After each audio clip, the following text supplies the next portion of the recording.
How to change language in PowerPoint. Hi everyone, welcome back to our channel. This is Rose and I'll guide you to change language in PowerPoint. Without further ado, let's get started.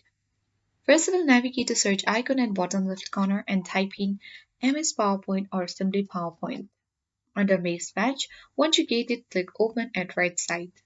You need to wait until Microsoft PowerPoint official page gets loaded. Click on Blank Presentation and you can easily open it. Navigate to File icon at top left corner. Scroll down to the bottom and select Options. On this section, you need to simply click on Language at left side. Under Tool, choose the display language. You can easily choose any display language, for example, English. You can even choose the editing language.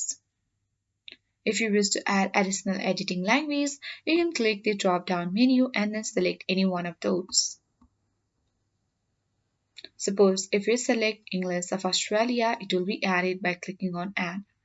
And you can easily install it and then enable English of Australia.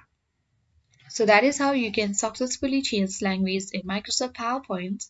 I hope this guide was helpful. If it was, then do like, share, comment, and don't forget to subscribe. Thank you for watching, and I'll see you in the next video.